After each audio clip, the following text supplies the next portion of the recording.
also founded a nonprofit, co-founded a nonprofit called Lost Animal Rescue Group that helps find, track, humanely trap, and reunite lost pets. So, the goal of the podcast today is to talk about your experiences as a volunteer for Canine Global Rescue. You had a recent trip in August of 2019 with them in South Korea. So we're going to, discuss how that experience went, and also a little bit about your time in Thailand with Soi Dog.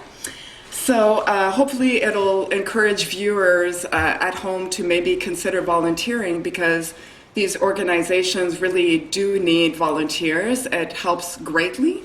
And I myself, since I started the podcast last fall, I was invited by many nonprofits, and including Canine Global Rescue. And I'm committing to doing one of those trips, because I think it's important to be on the grounds and to see exactly what the situation is. It's an experience that, you can't really learn on Facebook or Right. online. So I will join you in your efforts. So welcome to the show, Bob, first Thank of you. all. Thank you very much, and thank you for everything you do. Oh, thank you, Bob. Bob and I guess we've been friends on Facebook for at least, like almost a year. Yeah. I've known of you, and we have friends in common.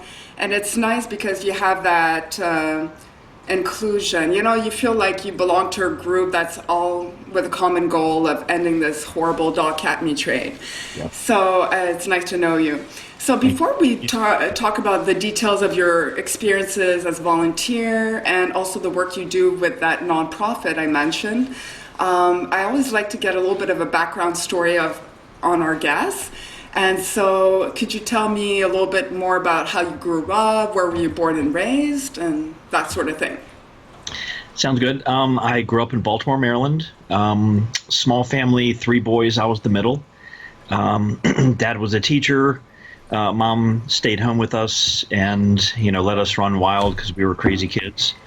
And we grew up out in the country, so we had all sorts of animals, horses, goats, fish, cats, dogs, snakes, pretty much you name it, and we had it. I even had a slug as a pet. Oh, wow, that's something. Yeah. Put him in a terrarium and fed him lettuce. That was Wow, that's exotic pet. Yeah, exactly. So, they raised us with good Christian values. We loved everybody. There's, animals, people, we just, loved everybody. It's just, Oh, wow. Sounds like a great family. it really was, yeah. How many siblings? An older and a younger brother. So I was the middle Okay. of 3 boys, and poor mom had to deal with 3 boys. Oh, boy. I can sympathize. Well, I can only imagine. I don't know. I've never had children, but I have my furry babies, so Yep. I have an idea. And so what were your career aspirations? Did you always love animals? First of all, you told me you had many pets, so I guess you did. Yes. And growing up, what did you aspire to do as a career? Well, like I said, we always had pets, and they were just part of the family. Like even the horses that we had, my dad would bring them into the house because they were pets, just to say hi. Oh my God, that's crazy. You have to have a big house. No, it was very small, but they were just. Made room for them. Dad liked to do crazy things. As a kid, I always liked to invent things. As a child, you think I'm going to invent something or whatever, Yeah. or learn things, take things apart, figure out how they worked. So I got into electronics and computers. Along the way, I joined the Air Force in '87 to '97, and it was always a technical field. So computers, I guess, naturally grew from that, and I have a very small IT company that kind of allows me to do some of the crazy things I do with animals. With rescue, that's right. Yeah. You need a flexible schedule, which I don't personally have, but it's great that you always had a knack for technology, I guess, right? So. And that helps with everything, actually. Yes. Rescue. You need, has it helped you to set up your organization, your nonprofit, or? Yes. Yeah. Well, so starting a business, I'm not a great business person, but, I learned some things, and then so it was easier to set up the nonprofit because I had at least a little bit of that experience and some connections. Right. So I work with 3 nonprofits. Oh, Um, okay. Can you name them? I mean, Lost Animal Rescue Group, that's your nonprofit? Yep, it's Lost Animal Resource Group. Oh, So okay. Sorry. that's right. We just started that a few months ago. I work with oldies but goodies Cocker Spaniel rescue in Virginia, fostering and adopting, and that's kind of where we started into the rescue world. Okay. And then Birthright, which is like a pregnancy assistance for young girls and people to help them make decisions and give Oh. resources. Birthright, is it a U.S. Nonprofit or International. it's international? Where is it based out of? To be honest, I'm not sure. But, They really. but you work with them in what capacity? I'm on the board of all 3 groups, and I just help with decisions and planning and things.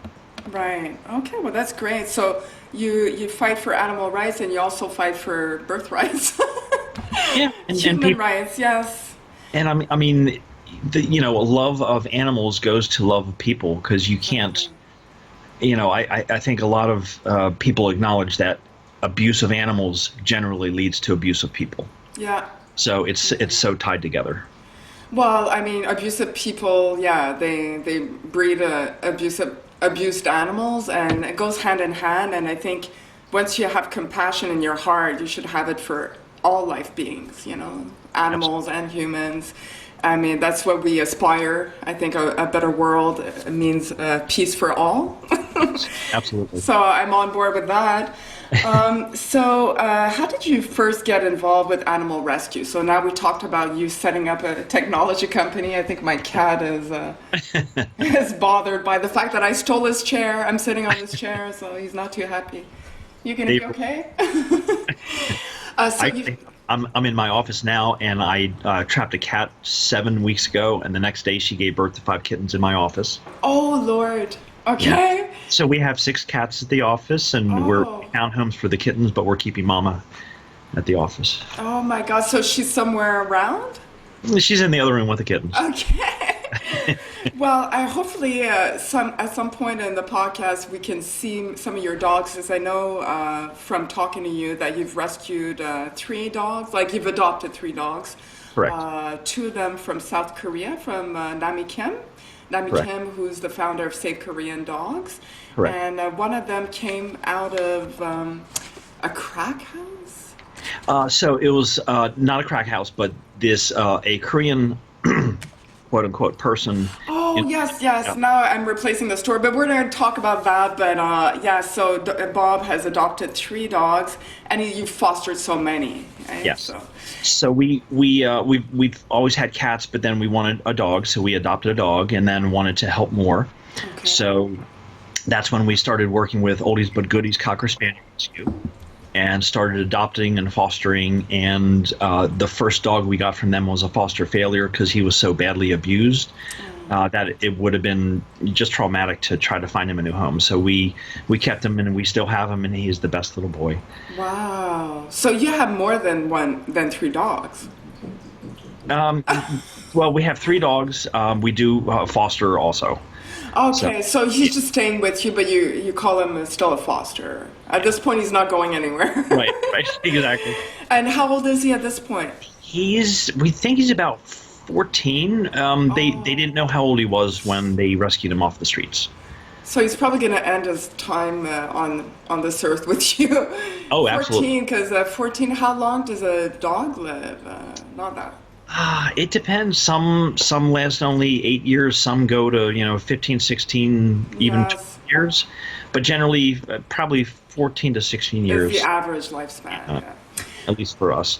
So you got first involved with this Cocker Spaniel rescue group, or exactly. So that was your first foray into rescue. And we've probably fostered and adopted maybe 60 dogs from them and other groups. And just, the love you get from an animal is so amazing. Yeah. You can have the worst day in the world, come home, and they're just like the happiest dogs to see you. Yes. In fact, you can leave to go get something from your car and come back and they act like they haven't seen you all day. I know. That's the one thing I don't get because I have 2 cats. Right. I always wanted a dog, but, well, not, I shouldn't say always, but ever since I discovered this cause, I am determined to adopt a dog meat trained survivor, because I cannot imagine a better feeling than giving a second chance at a better life to one of these dogs. But our issue is that, we moved in 2017 and our cats did not adapt very well. They don't like change. Cats do not like change and the routine. And although we thought it would be a good move for them because we are now in a nicer house and we have a lot of space, a lot of stairs. Yeah, one of my cats, he really had a lot of anxiety over it and he started ripping out his fur from his belly. And we're still trying to work with him on that. We thought, like our vet said, it could be an allergy. We did all sorts of tests. We changed his food. We changed his litter. I mean, we did everything. But it seems to be a tick, like a nervous tick. But some of his fur grew back now. So I'm saying down the road, I definitely want a dog because a cat will not greet you the same way a dog does.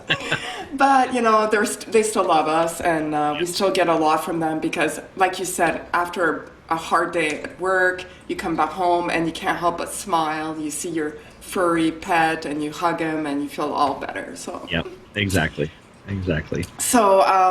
So after the Cocker Spaniel, what continued your interest and motivation to work with animals? Like, what was the next step for you at this?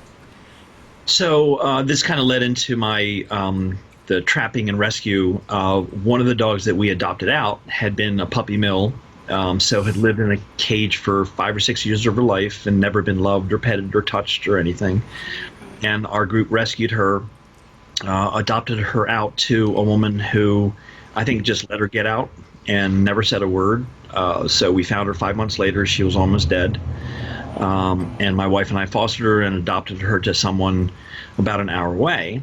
And this person didn't listen to what we said, so she got out again. Her name's Mira, short for Miracle. Wow.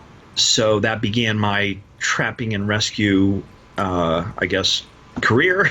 Yes, okay. Unpaid career. The Lost Animal Resource Group. Correct. So she got out, and I drove an hour every day to try to find her. Okay. And we had sightings. We had a tracker come in and find out where she was, and we put out posters and did all the things that I'm doing now on a daily basis. Right. And finally caught her after 4 months. Oh, wow. She was a Bichon Poodle, so her hair grew and she couldn't see, and she fell into an elevator shaft under construction, was unhurt, but was there for probably a week or two. No food, no water. Maybe a little bit of water from moisture. So yeah, she was in bad condition. So she's my baby girl right now. But that led to wanting to help other people who lost their pets. Yeah. Because it's the most traumatic, horrible experience in the world when your baby gets out and you can't find them. Oh no, it's like the same thing as a child, Yes. Like for me, I think we have that shared love. Yes. Animals, there's no difference in my mind because a lot of people that I speak to at work, my colleagues are like, well, Jay, because you never had a baby of your own, but I'm like, I don't know if it would change me. Do you have children, like human babies? No children. Okay. We got married older, but I like other people's children. Yeah, no, like we still have compassion for human babies, but it's for us. It's the bond is tremendous, and you'll get unconditional love from an animal, and that's a love that's hard to get in this world. Maybe your mom. Right. Not all moms. So that's great. So that's when you decided to do this group, and it was founded by you and your wife or some friends. Three friends who had also been doing different parts of rescue for years, and we just decided that more people need our help, so we joined together. And just this rescue group focuses in Baltimore, right? So that's where you're located?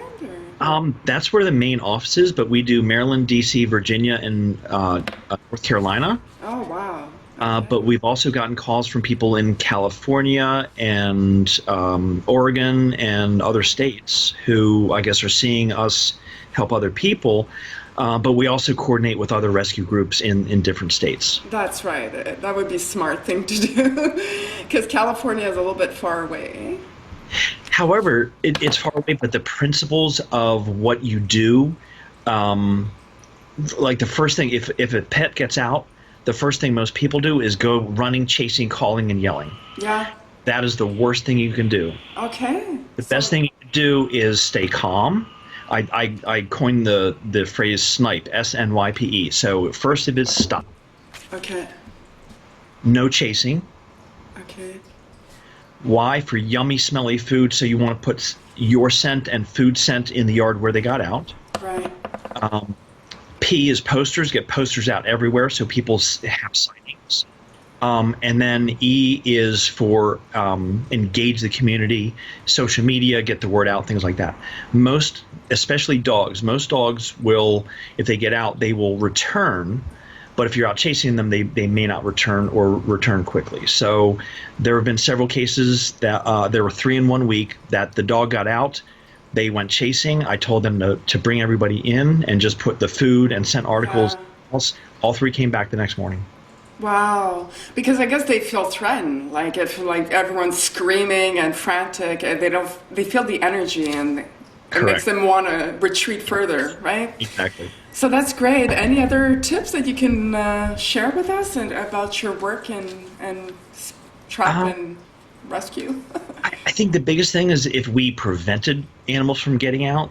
So the best thing, especially with new pets and especially with dog meat survivors or abuse survivors, is especially for the first, I would say at least month, have a collar, a harness, and 2 leashes whenever you walk them. Yeah. Don't take them out too far for the first month. Let them get used to just around your house. Make sure you put up either barriers or you go out the garage so you have double doors so they can't door dodge and get out, because they've been taken out of a horrible situation and put into some place that they don't know anything about. So it's scary. So they need at least a month of downtime of just getting used to, hey, this is my house. Nobody's going to hurt me. Nobody's going to kill me. Nobody's going to torture me or anything. And they just need to decompress for a while. Yeah. And most people, when they get a pet, they may or may not really hear that. So they'll treat them like they're a normal pet, and a lot of times, maybe half the cases we get are, well, we've had the dog for a day and they got out. Yeah. So the big thing is to prevent that. Well, I can kind of relate to that story because I don't do the work you do for sure, but at one point I've been, having a big heart for animals. I was trying to help stray cats in my neighborhood.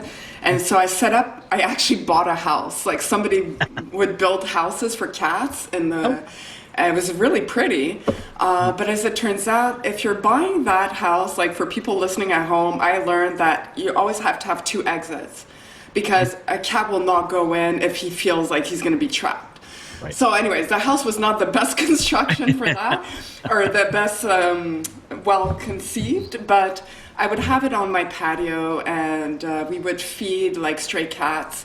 But then we had our own cats and it would cause them a lot of stress because they would see like strays around like our patio doors, and one of my male cats, he would like have a fit and he would like scream at the top of his lungs. Oh, no. So we kind of had to change our tactics, and it happens to be that we moved. So with our new home, I didn't do the same thing. But luckily in my neighborhood now, there's very little stray animals, like I don't see them. But we came across she was kind of a Siamese cat, like a beautiful Siamese cat, like pale in color, but with a darker brown face, markings, I should say. And she was like, we didn't know, we thought she belonged to a neighbor. So she was like playing from the summer, I think of 2018. She started playing with our cat. She would come over all the time. Sometimes she would come in our house and she seemed to enjoy herself. But she wouldn't let us touch her too much. And then, okay, so then winter comes, like, fall, it starts getting cold. And so we're like, does this cat have a home? Like, at this point, we're wondering, because she's there at 6 a.m., she's there all day long, she's there at midnight. So we're like, something's up with that. And I did not feel comfortable.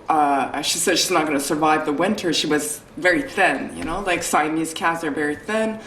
And she seemed young. So we decided to call our local vet, who I knew they would adopt pets. They had an adoption center.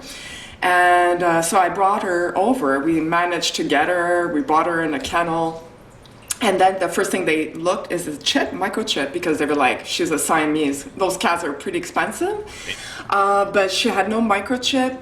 And so anyways, I paid the fees to get her adopted. They're like, okay, you won't hear from us. Now that you signed this waiver, it's up to us to find her a home. Don't call for updates. I'm like, okay. As it turns out, they called me. A week later, they said, we cannot adopt this cat. She is not Feral. wild, but she does not adapt. She's not adapting. She hisses, she spits at us, and they're trained veterinarians, and they're used to dealing with stressed out pets. And they said we cannot adopt her, and we felt compelled to tell you because you might be her last chance. Right. So I said, okay, get all the exams done. I spent like $350, long story short. And so then I go get her. I'm like, okay, we're gonna adopt her. Like, that's it, that's all. She gets along with our cats. It'll be an adjustment, but we'll make it work. And so the first night we come and bring her, we were like, okay, well, we can't just bring her in our home. Like, we need to progressively get our own cats used to her. And so we put her in our garage. And for folks at home, don't be too disturbed by that, because our garage is heated, it's completely insulated, so it was really pretty. We put some toys, she had like a litter box, she had everything set out for her. But after the first night, then we said, well, we can't keep her in the garage forever, so we opened the door, and she came to see our cat, she went in our house, and we never saw her again. Like, she went back out the patio door, and that was it. Never saw her again. Oh, no. I know. So Wow. I can kind of relate to that story that, you'll rescue a pet, you'll adopt them, and then they just kind of run away, because I believe at this point that she probably belonged to a neighbor. And I guess he was just very lenient about letting her out at all times of the day. And when he finally saw her again, probably said, "You're never going back out," or something like that. I don't know what happened, but so yeah, that was unfortunate, because it kind of broke our heart, because we're like, at this point we were very invested. Got attached too. Yeah. So yeah, those stories are not singular, that's for sure. And so at this point, maybe we can start the conversation about the topic of this podcast, which is a dog-cat meet trade. And you have some experience to share with us. But I always start with one of these questions that's important to me. What is your first recollection of hearing about the dog-cat meet trade?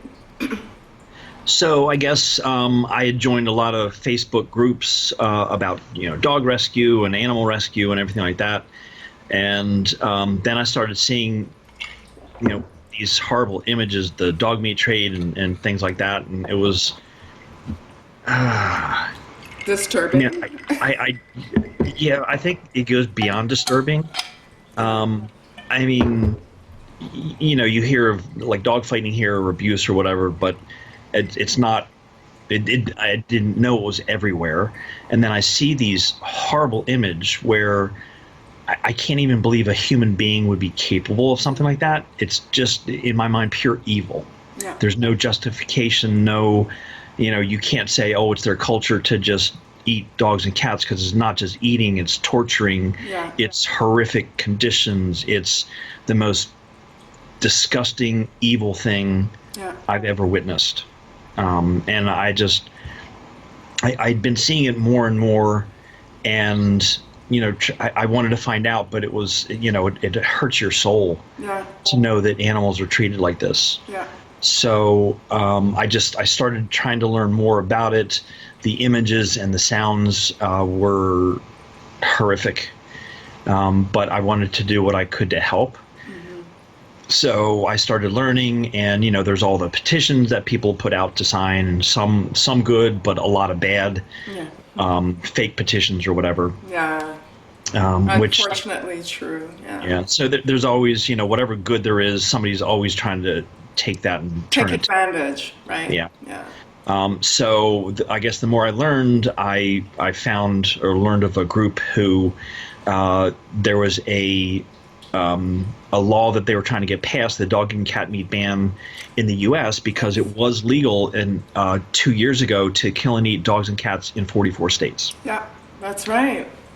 So, yeah, there's a lot, especially in the South. There's very little animal welfare laws, so people leave dogs out to die and starve them, and horrible things.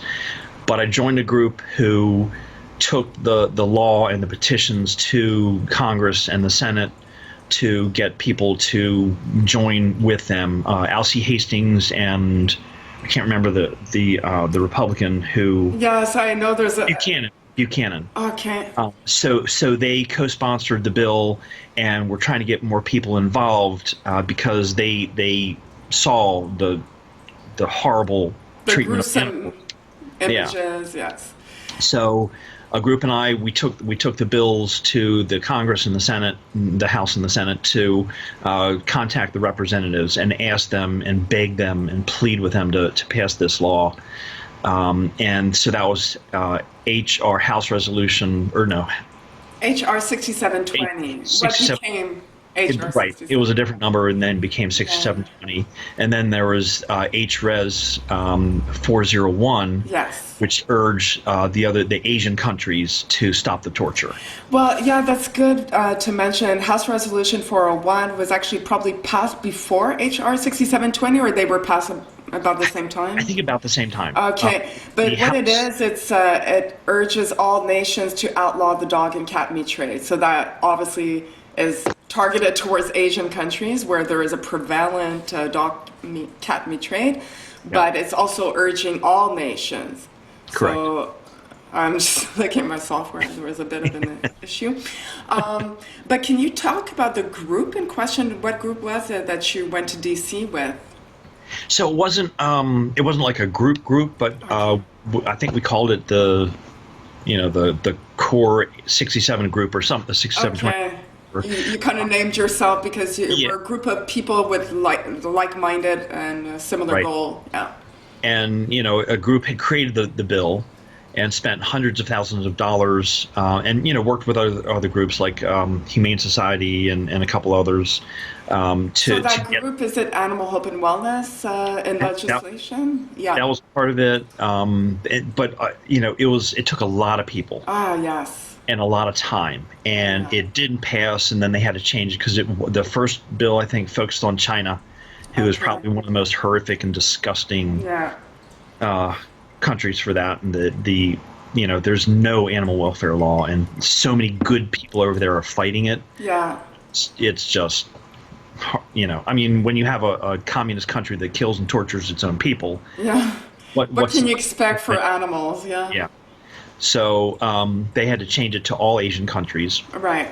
But we went there. I was there, I think, 5 times, and just all day taking the information to the legislators, talking with people, asking them to get more involved and things like that.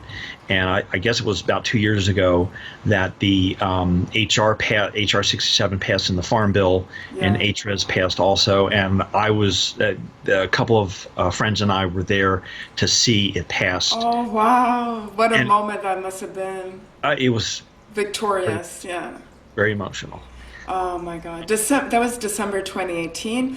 But all the work that led up to that was like 2 years of intensive work, and probably more than that. But I'm so proud of you guys. Like that really was a game changer. Like honestly, and should set the example for other countries. And Yes. I live in Canada, and I'm a little bit embarrassed, to be honest, because we're supposed to be a compassionate country, Right. all accepting, we have good immigration laws, we accept others, and animal welfare laws are supposed to be, like upheld and all that. And we still have not passed anything of the sort.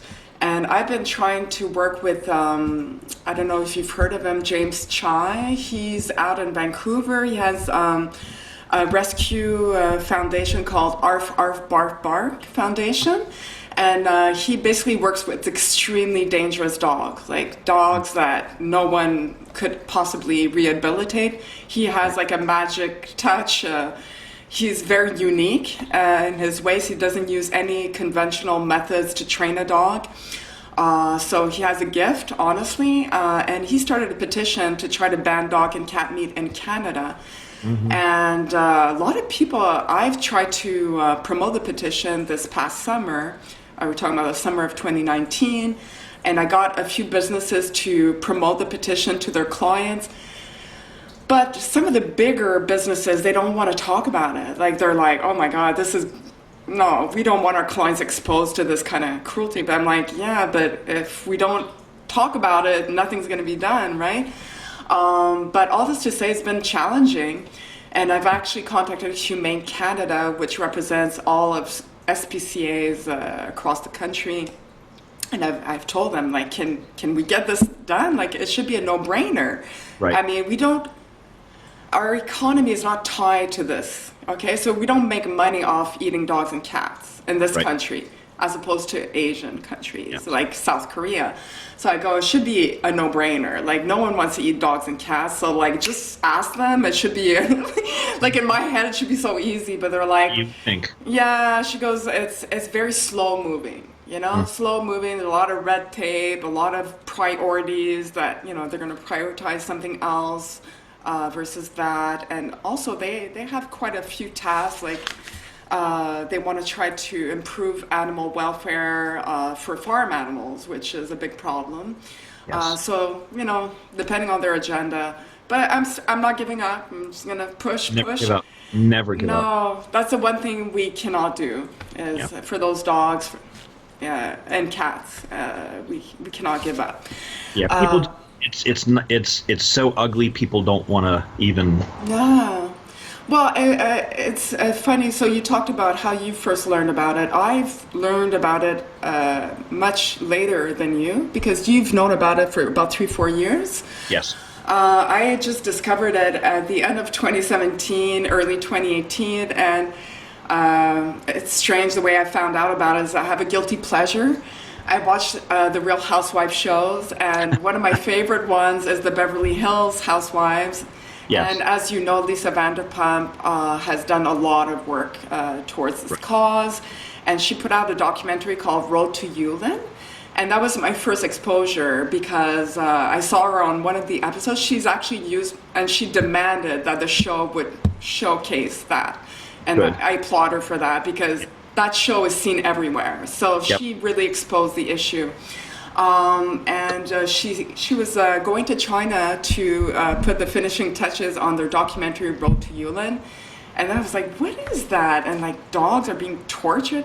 So of course I had to go on the internet, and lo and behold, I discovered the truth of what happens over there. And I was appalled like you. I couldn't believe, I spoke to people around me, my husband. He's like, oh, it must be isolated case. I'm like, Nope. Unfortunately. Nope. And as it turns out, it's not just Yulin Dog Meat Festival, it's all over, an everyday occurrence. It's not just China, it's all over Southeast Asia.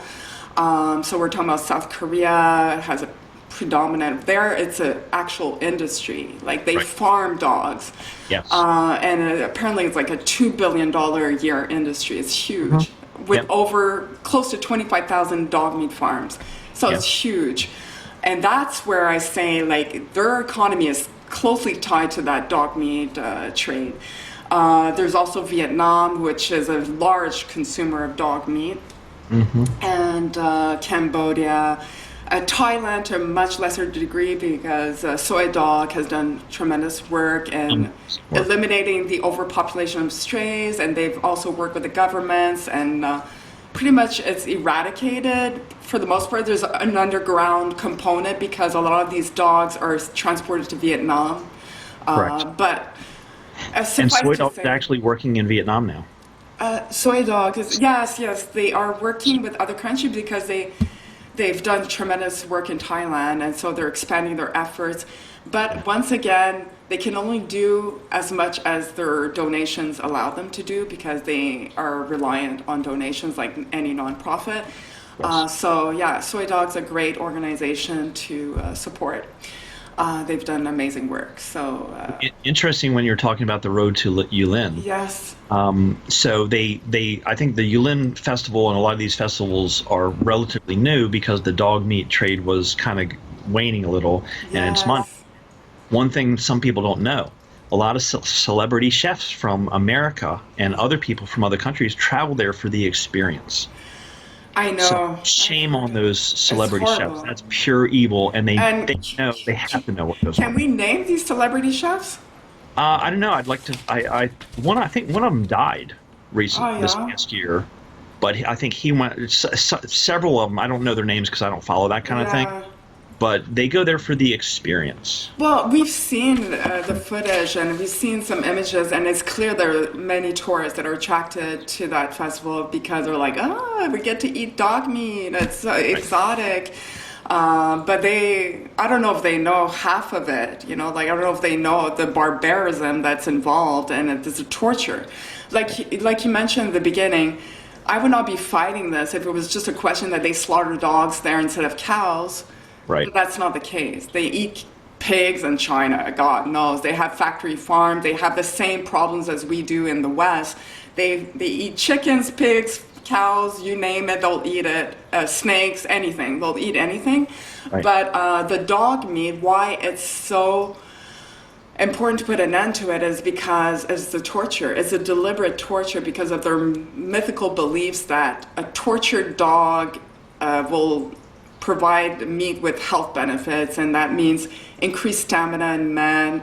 That means it'll keep you cool during hot summer days or nights, and it keeps you warm in the winter. I mean, God knows it makes no sense, but it's indoctrinated in them. They believe it, and so they'll eat it, and it's important that the animal suffers as much as possible.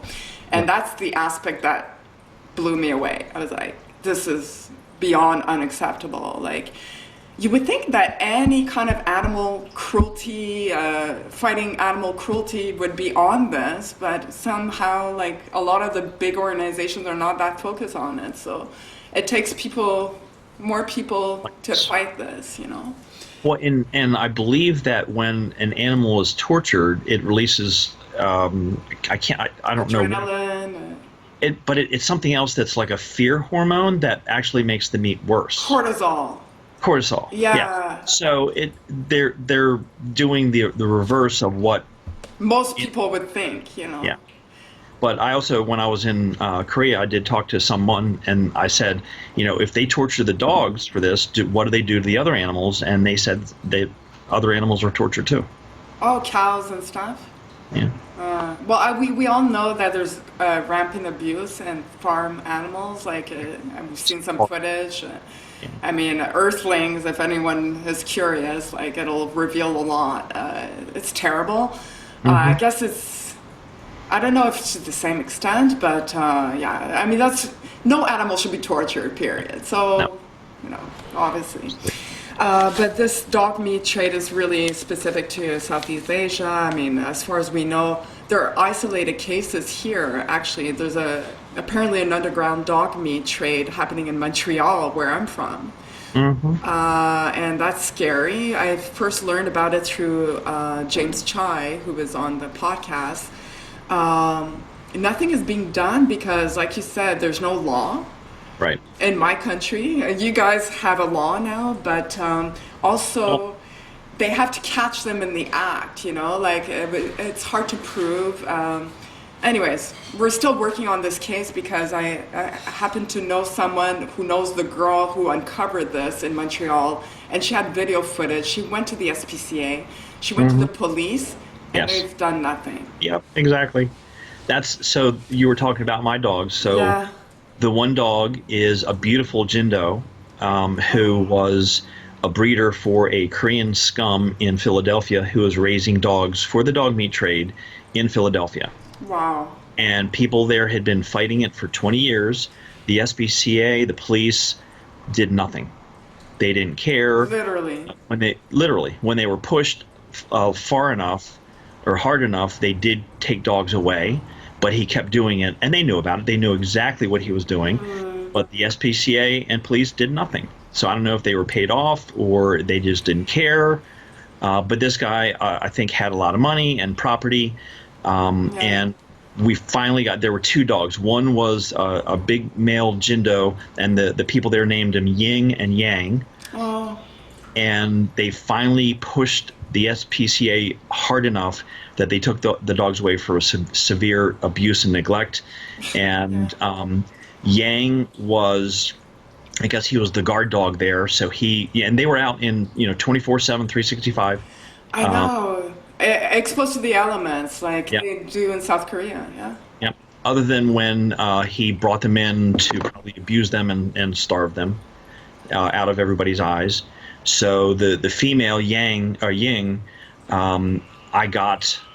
She was rescued, and I was taking her to someone who's going to foster her, and I fell in love with her and her story. So she's our girl. Sammy, I think you baptized her? Yep. Yes. And I love her. She's the sweetest girl. Now, a year later, she's letting me pet her and touch her because she was terrified of touch. Yes. So this guy abused, tortured, beat her, and starved her. And Yang is she's like whitish, and she had sores and she was thin and everything, but she's great now. And Yang, we got, and I fostered him for a while. With me, he was the biggest teddy bear in the world. Oh my God. We went for runs, and then we cuddled on the couch, and he just gave kisses and was so happy. But he was aggressive towards some other people. Yeah. So we have a similar guy like yours in Virginia named Quy Vo. He's Vietnamese. He and his wife An are totally amazing. Wow. They took him. So he literally would lunge at people to bite and attack because he had been tortured and abused.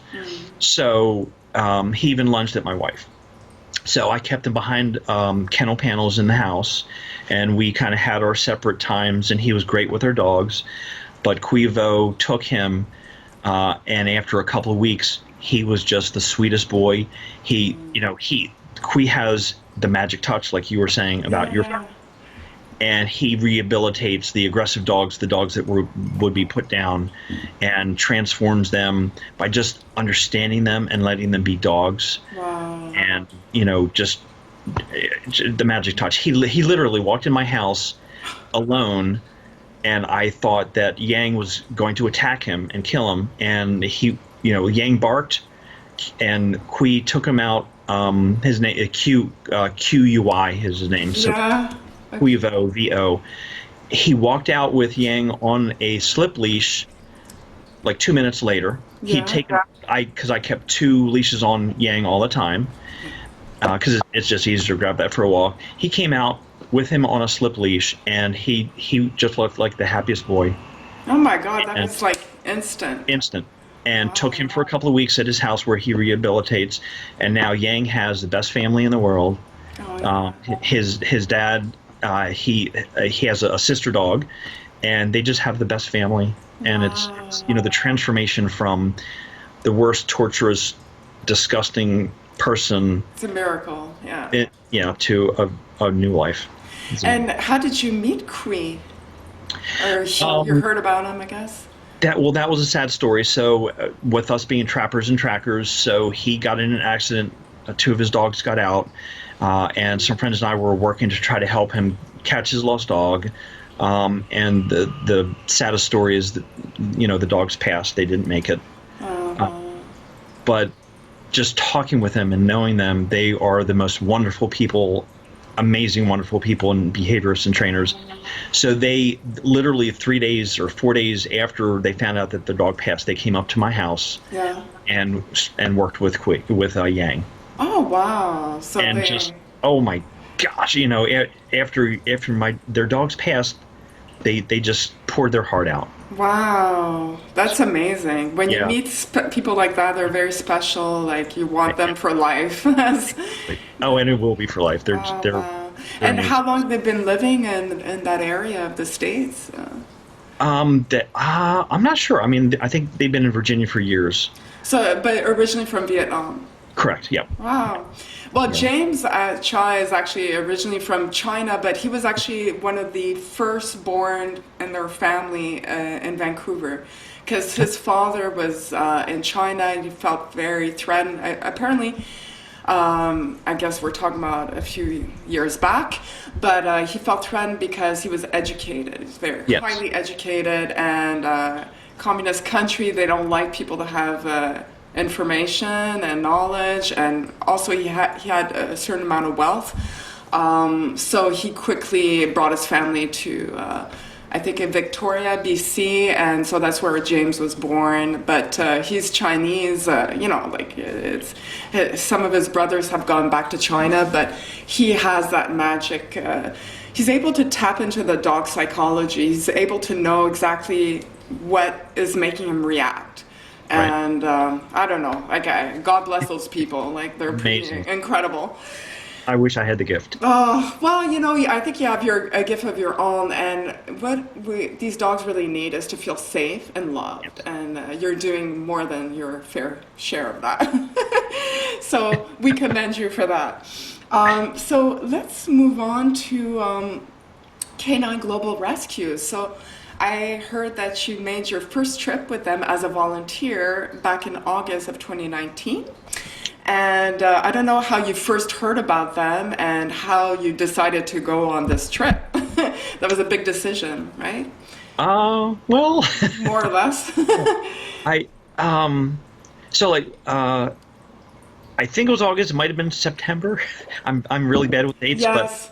But a friend of mine had gone over there to help them close and demolish the dog farm. Oh. So the Canine Global guys had stopped the guy, had gotten the dogs out, but there was still the dog farm. Oh, yeah. And her name is Lynn Rosa. Yes, Lynn. I love you, Lynn. We love you. She's awesome. She's incredible. And I've met her and we've become friends. And her dog, BB, is amazing. Wow. I actually went over because BB was having some problems, and I went over there to try to help. And I'm not anywhere near as good as Kui or your friend, but I do have some skills, softer presence, and so I was able to try to help with BB a little bit. But then Lynn is just doing amazing work. So she had gone over there to help shut the dog farm down, demolish it and things. And so she called me. He's like, they need help over there. I'm like, what? In South Korea? Yeah, it was maybe a couple weeks or a month or something before they were going. Oh, wow. So, and at this point, I'd already been to Soi Dog in Thailand. So it's like, yes. It was not like a new thing for you. Right. It was South Korea. That was new, but still. Yeah. And I'd been wanting to go over to Nami's and help there, and things changed, timing schedules, things like that. So I'm kind of not a fly by the seat of my pants, but when I enlisted in the Air Force, I was just okay. Let's just do it. You're willing to take risks, and challenges. You rise up to the challenge. Yeah. So she's like, well, they need help, bringing dogs back. Oh, okay. Wow. Like that. I kind of made arrangements, and it's nice having the business where I do have some flexibility. Yes. So I worked with them to get the ticket and flew out, and it was only about half as long as the travel to Soi Dog. Soi Dog was like 34 hours from start to finish. Oh my God! I can only imagine. It was. That's crazy. Gosh. So this was only 15 hours, so that wasn't bad. So I was like, oh, this is nothing. Well, it's something, but much lesser. So, I would do almost anything to help these animals. Yeah. So I, arranged things and flew over there, and got to the airport and didn't really know what to expect. I was figuring, well, South Korea, our country pretty much helped save their country in the Korean War. Yeah. Spent a lot of our blood and money protecting them. Yeah. And then, me being in the military and knowing that we helped protect and save their country, to have them torture our companion animals is like a stab in the back. Yeah. Yeah. And that was, kind of devastating. It kind of changes my opinion of that country and Asian countries, and companies like Samsung and Kia and would not Hyundai be there if it wasn't. would not be there, Yeah. and half those people would probably have been tortured and killed. Yeah. Well, speaking of which, I will let you move on, because I mean, this is something we all want to hear, how it is to be a volunteer in a foreign country like that. But I had my podcast with John Daly of Soi Dog, and he said, petitions, we're going to talk a little bit about that later, but he said Samsung and those kind of corporations, if you boycott them, as en masse, we need everyone to be on board.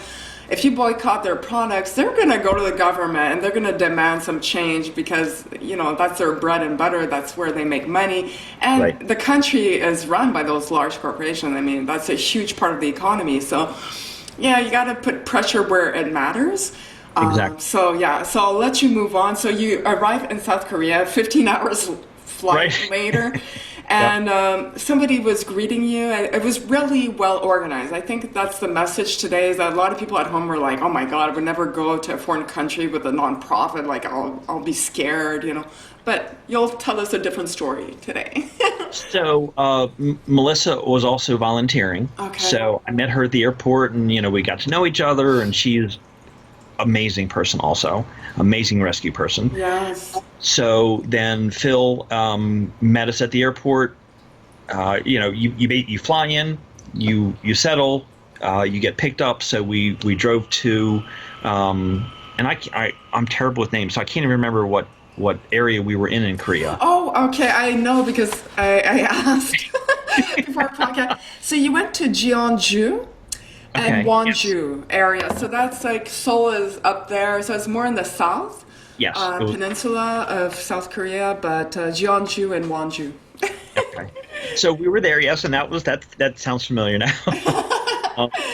The road was, the drive was a little long, but we got to know each other, and I think we stopped at a rest stop that had food, so we had some food, and we stayed at some rooms at a university.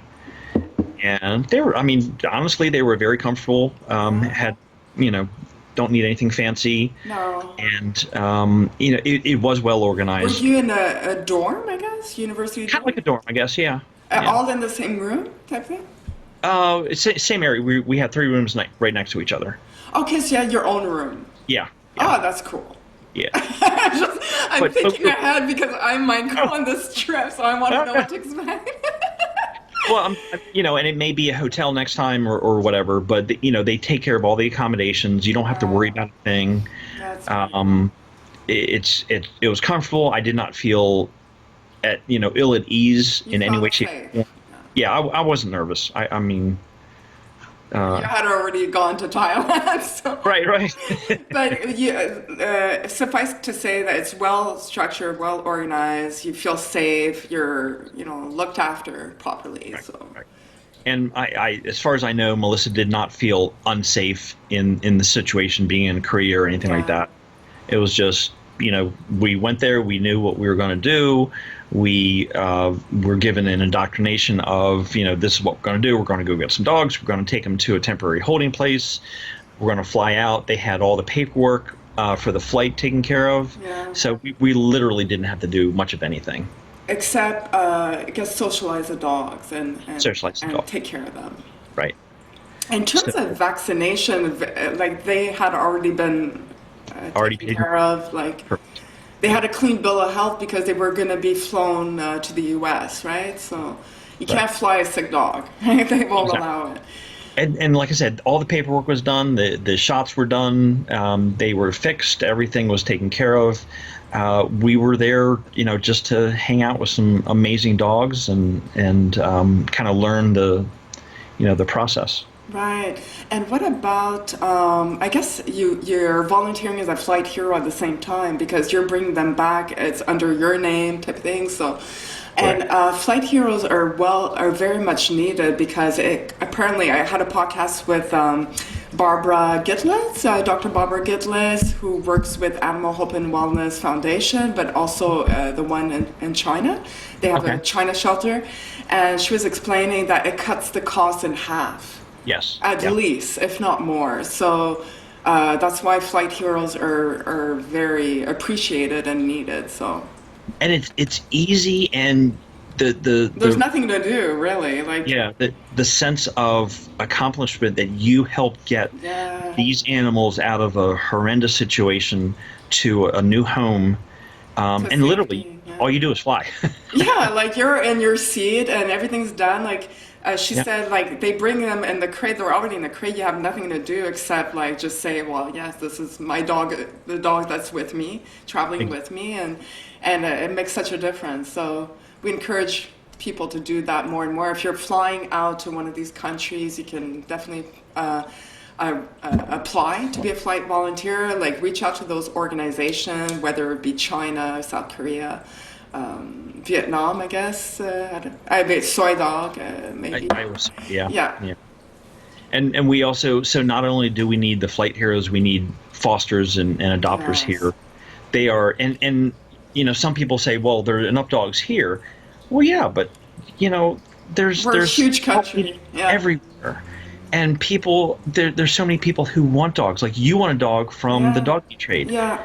and to have someone flight volunteer to bring them to you is just amazing. Yes, but And they're the also we have to be realistic. Like the U.S. is the super economy of the world. We have the resources, the wealth. Like frankly, because that was one of my questions for Animal Hope and Wellness China. The podcast I did with them is I've had a lot of people talk to me locally, like people from Montreal, and they're like, well, why would you spend all that money to fly a dog overseas? When you could use those funds to rescue more dogs, why don't they adopt them out in China? right. And I mean, actually, Suki Su, who is the director of the China shelter, I want her to answer because she's Chinese and she's in the best position to answer it. And she said, listen, these dogs will not be safe because there are no animal welfare laws in China, and they could be easily fall victim again to the dog meat trade because they have dog nappers. Yes. China, it's not just. I thought it was really isolated places in China, but it's apparently very widespread. And Very wide. these dog nappers, they make money. They'll steal dogs from their families. They'll kidnap dogs. They'll take strays off the streets. So it would be very risky proposition, especially if that dog went through hell. You Right. want to make sure they're in a place where they're safe, Right. So there goes the answer to that. So we should welcome them to the U.S., to Canada, to the UK. A lot of UK residents take in those dogs. The more countries, the better. Germany as well. We have a lot of countries that have animal welfare laws where it's going to be a safe place for them. So. Well, and not just that, but I've seen things where Chinese police will just go up and kill a dog, Yes, beat it to I heard just that. because Yeah. they don't like it, or oh, that dog's too big, you're not allowed to have it, we're going to kill it Yeah. right in front of the family. Exactly, and they have dog calls, regular dog calling in China, and what that means is like, if you don't have the license, the permit, it's not off a leash, they'll confiscate your dog and throw them to be killed, and that's the reality. It's like it's not the same culture and mentality. Like here, we see a stray dog, we're like, oh, bring him to the SPCA. Right. But over there, it doesn't work that way. Exactly. Thank you for reiterating that. And so when you went to South Korea back in August or September. So you were in charge of bringing back how many dogs, like personally, like with you on the flight? How many? So I only brought back 2 dogs. Okay. The dogs were being stored with this woman at a temporary kennel holding place where she was taking care of them. They were providing food and everything like that. But it was, it was open kennels, and it was multiple, sometimes 2 dogs per kennel. Right. And there was the range of happy dogs that, you wouldn't know that they had been tortured or abused, to the ones that were so badly Traumatized. that they couldn't even, they were just terrified. So we took back, I can't remember, maybe 9 or 11 dogs total from that temporary place to the temporary kennel before flying out, to socialize them, talk to them, just get them away from everybody else, because they needed a couple day quarantine of being away. So there was, I think it might have been aviary, like bird kennels. Yeah. I know what you mean. So we put tarps on them, make sure they were safe. Yeah. We spent time with them, just trying to, the playful ones were great. Yeah. In fact, the 2 I brought back, one was a puppy, one was a beautiful white dog that had, the floppy feet, unfortunately, from being in the kennel. They were just sweet and happy. And of course, I kept them for like a little over a week at my house with my dogs. Oh wow! Just until I get them to Florida. But the others that, I don't know, the ones that have been tortured and abused the most are the ones that touch me more. Of course. Because they need, and we just sat with them and talked with them and tried to, get a little close and give them a treat and pet them and kind of bring them out of their shell. And that was just amazing. Worthwhile experience, for sure. Absolutely. And so that you mentioned that in our conversation prior, that you did not notice any aggression at all coming from these dogs. Considering how they were mistreated, it's pretty, I guess they're that traumatized. They're so fearful. Right. And I'm wearing today my t-shirt because I don't volunteer like you, but I volunteer for HSI Canada. It happens to be that their head office is in Canada. It's in Montreal, where I live. Okay. Oh. And so when I discovered the dog meat trade 2 years ago, I was like looking for organizations that were working towards ending that meat trade, and I came up with HSI, of course.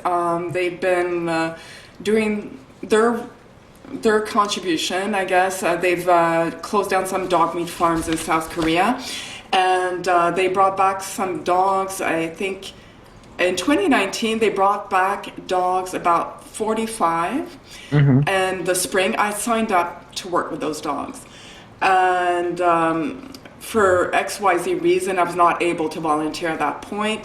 And then so I had my second opportunity the same year in October. So at that point they brought them back. I think it was September. They took care of them emergency time. Like when they first bring them back, these dogs are still very, very like fearful. Like there's a lot of issues, health issues still, like wounds to look after. So initially they don't invite the public, like me, like a volunteer or a junior volunteer to work with them. Once they've stabilized the situation, the dogs are have adjusted, then I was able to work with them. And like you mentioned, a lot of the senior staff, they won't allow someone who's not used to dogs to do this, but the senior staff, they would always take the time to go in the crate with the dog and sit with them and just get them used, like not pet them, but just let the dog come to them. Right. And it was beautiful to see because I got to witness it. I got to see one of them go in the crate. The dog was like in her corner. It was a she, and she was still very fearful. And then slowly she came to her, and she would let her pet her. And she was like, "This is the first time I get to pet her." Like, so it's amazing. Like, they don't allow you to take video footage, but I was like, I took a few pictures, but that was really something, to see the transformation like happen before you. So yeah, these dogs just need good energy. They need to feel safe, and Yeah, eventually they come around. they do. And they, oh my gosh, they make the best dogs. Yes, they so appreciate it. Like you, you have that sense that they're grateful, are very grateful. So I think dogs, you get and I don't think we've really had many of the, happy-go-lucky dogs. Most of our dogs have come from abuse, from mild to like really bad. And just seeing them change and open up and start to allow touching and petting and learning how to play and how to be a dog. When Sammy, the dog from Philadelphia, first came, she was shut down. And probably a couple months later, the younger dog, the puppy from Korea, loves to play. So the two boys from Korea, they would play and they would chase each other and they would go at it like they were going to kill each other, but it was play. I was concerned at first because there's like, you never know. Is it healthy play or are they killing each other? Like if something happened and one yelled, like if they went too far, they would stop and just rest and relax and play. But the one puppy started playing with Sammy, and Sammy, just seeing a dog who had been so abused for so long play with another dog is just amazing. And they would go at it and play and duck and it's, I mean, that just, it's so emotional. To see that like you said, that transformation. Yeah, like probably the first time she ever got to play, or you got the girl, so it was Yen that you rebaptized Sammy. Right. So that must have been quite the moment. You got it on camera, hopefully. Yeah. Oh yeah. Yeah. Oh my gosh. And she loves to play now, and it's so amazing.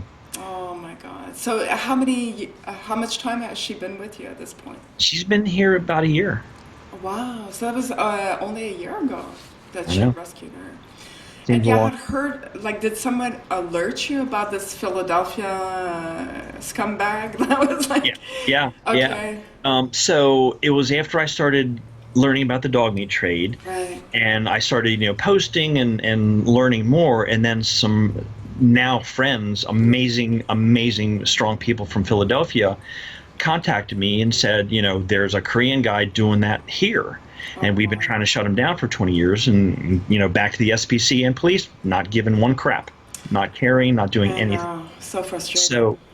So they kept fighting and kept fighting. And I said, I'd be glad to help in any way I can. Mm-hmm. And then, the I don't know if it was a text or a message on Facebook that said, we got her out. She's at the SPCA.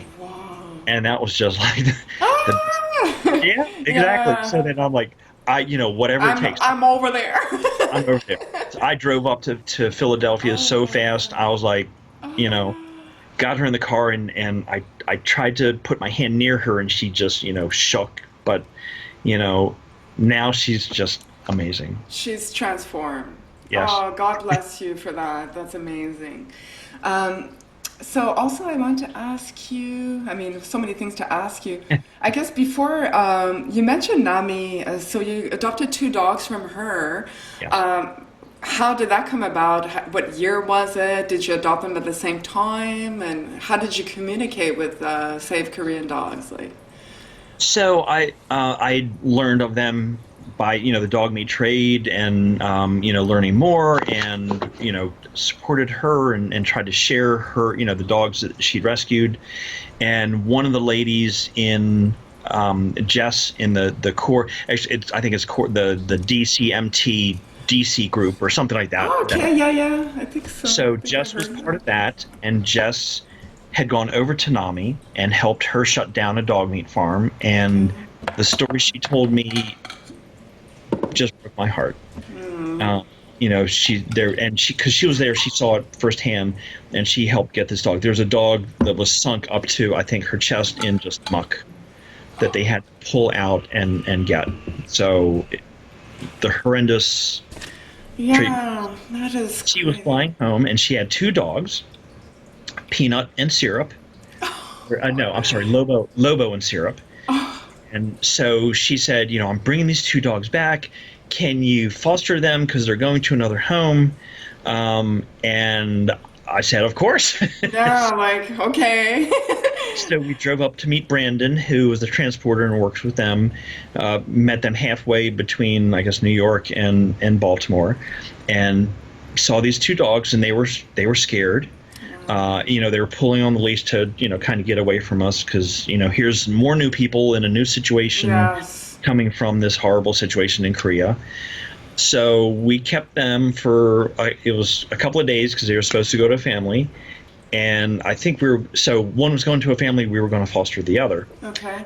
That family backed out. So here we had two dogs. They backed out just like that? They backed out, yeah. I think they were getting married or, something happened. So they backed out. So I said, we have to keep them. So we were going to foster them and just fell in love. Wow. And kept them. They're our babies. Syrup, we renamed Peanut. Okay, so Peanut. Yeah, so Peanut and Lobo, and they're the best. Oh, wow. And is Peanut a male? Or? They're both male. Oh, wow. I mean, hopefully you have some video footage of them or something we can include in the podcast at one point because I'm sure people want to see them. Yeah. So Peanut and Lobo. And Lobo is a female? Or? They're both male. Oh, they're both male, sorry. So Peanut is a Jindo mix, maybe Jack Russell or something like that. Wow. And Lobo is more like a collie. Yeah. And looking back, I don't remember things. So when we got Lobo, join the club. It's like kids. You blink and they've grown up. But Lobo was smaller. He was about Peanut size, maybe a little bit smaller, and now he's bigger than Peanut. Oh wow! But they're the best boys in the whole world. Wow. They're just. And they all get along with your other fosters and everything. All get along. And how long ago was that? A year and a half. A year and a half. So you've done a lot this past year. Yes. Oh my God. So Jess, just to get back to Jess, does she work for Save Korean Dogs or? She does. I think she's moving on to something else, but she's I think a rescue coordinator or something. Okay. But she has the biggest heart in the world, and she's the reason I got involved in going to DC. She would put packages together. She'd put her heart and soul into it, and I think when she went over to Nami's, I think it just totally broke her heart because I haven't seen that really the really bad stuff. But it wears on your soul and it hurts you so scarring. It's very scarring. Very. Like you, I've only seen it on the computer screen, and I have quickly after I found out about this dog cat meat trade, I made a vow because honestly I couldn't sleep.